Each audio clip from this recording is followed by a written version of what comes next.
Assalamualaikum warahmatullahi wabarakatuh, Mas Bro. Berjumpa kembali bersama saya. Jadi, hari ini saya tidak melakukan perawatan seperti biasanya, Mas Bro ya. Tapi ini saya sedang main-main di kebun saja nih, Mas Bro ya. Sambil melihat-lihat bagaimana kondisi kebun saya yang ini. Oh ya, jadi ini saya sedang berada di kebun di belakang rumah saya sendiri ini, Mas Bro ya.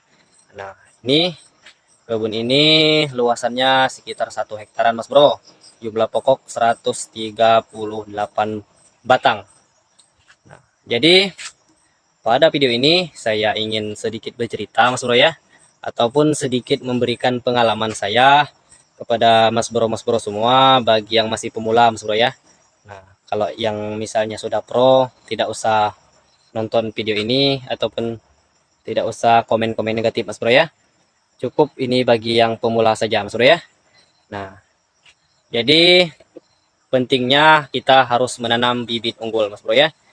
Karena kenapa? Karena yang pertama, harga lahan sekarang itu sangatlah mahal, Mas Bro ya. Nah, itu harga lahan sangatlah mahal dan juga perlu digarisbawahi juga sekarang lahan sudah sulit untuk kita dapatkan. Itu yang pertama. Yang kedua itu tidak lain dan tidak bukan adalah faktor produktivitas ya, Mas Bro ya. Jadi kita menanam sawit bukan untuk kita ambil pelepahnya, tetapi kita ingin mengambil buahnya, Mas Bro ya. Jadi percuma saja kebun kita bagus, subur ya, hijau daunnya, tetapi buahnya itu tidak ada ya, Mas Bro ya. Bikin sakit hati saja kita melihatnya. Ingin rasanya kita menumbangkan ya bibit-bibit yang seperti ini ya, Mas Bro ya. Nah, jadi itu yang kedua ya, Mas Bro ya. Yang kedua alasan kita jangan menanam bibit abal-abal. Yang pertama itu harga lahan mahal, yang kedua itu produktivitasnya tidak sebagus apa namanya bibit unggul ya, Mas Bro ya. Nah, yang ketiga ini kita rugi dalam masalah perawatannya, Mas Bro ya. Karena kenapa? Karena kita memberikan perawatan yang sama, kita menanam bibit unggul dengan bibit abal-abal ataupun bibit cabutan, Mas Bro ya. Kita perawatannya itu sama, Mas Bro ya. Sama dalam artian kita melakukan pemupukannya sama dan juga melakukan perawatan yang lain seperti pruning maupun pengendalian rumputnya, Mas Bro ya. Nah, itu kita samakan. Tetapi kalau kita menanam bibit abal-abal, nah itu terkadang hasilnya itu tidak memuaskan, Mas Bro ya. Tidak sesuai dengan harapan kita ya. Kalau kita menggunakan bibit unggul, itu tuh apa namanya sudah pasti hasilnya akan memuaskan ya, Mas Bro ya. Dalam artian sesuai dengan standar produktivitas, Mas Bro ya. Nah, jadi nanti akan saya tunjukkan bagaimana performa buah ya, Mas Bro ya. Performa buah bibit abal-abal ataupun bibit cabutan ini ya, Mas Bro ya. Oke, bisa Mas Bro lihat nanti ya. Nah, ini Mas Bro ya. Ini bisa dilihat sendiri Mas Bro ya. Nah, ini apa namanya? Kalau dalam bahasa Latinnya ini Parthenocarpi apa yang namanya ya. Ya, jadi ini nih buahnya ini sebenarnya bagus buahnya, bunga betina semua, tetapi tidak jadi gitu ya. Dalam artian ini nih buahnya ini tidak membentuk berondolan, Mas Bro ya.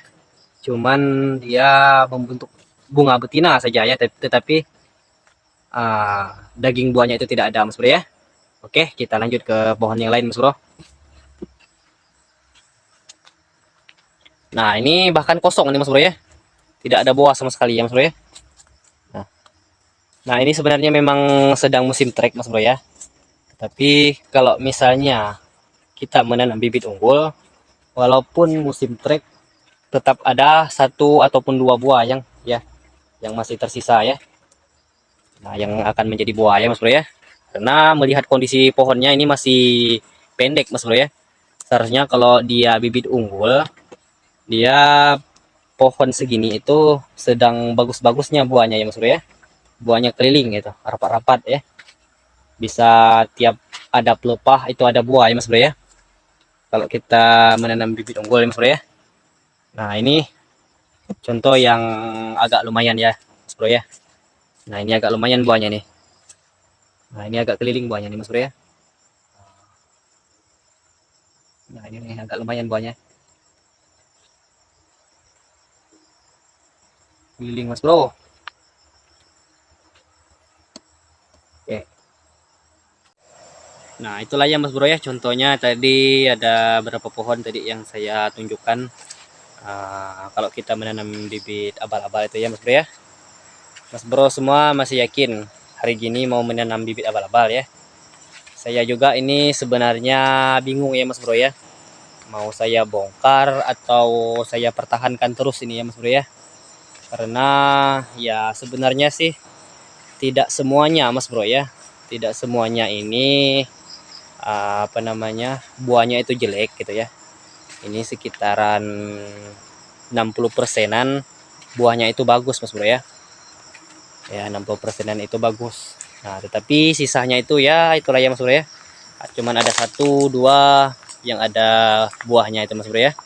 Nah, tetapi kalau misalnya dia yang ada buahnya itu keliling Mas Bro. Itu bisa sampai 2 tingkat ya Mas Bro ya buahnya itu. Tetapi kalau yang zong itu zong sekali ya, tidak ada sama sekali buahnya Mas Bro. Nah, jadi apa namanya? Bagi Mas Bro yang punya saran untuk saya, nanti bisa tuliskan di kolom komentar ya. Bagaimana sebaiknya saya memperlakukan sawit ini ya Mas Bro ya. Apakah saya bongkar saja ataukah tetap saya pertahankan ya Mas Bro ya. Ya. Oke Mas Bro, saya rasa cukup sekian ya untuk video hari ini. Saya rasa cukup sekian dulu. Jangan lupa terus dukung channel ini dengan cara like, comment, dan subscribe. Dan aktifkan juga lonceng notifikasinya agar tidak ketinggalan video-video terbaru dari saya. Oke, saya Sanuan Sudirja dan sampai ketemu di video berikutnya. Terima kasih.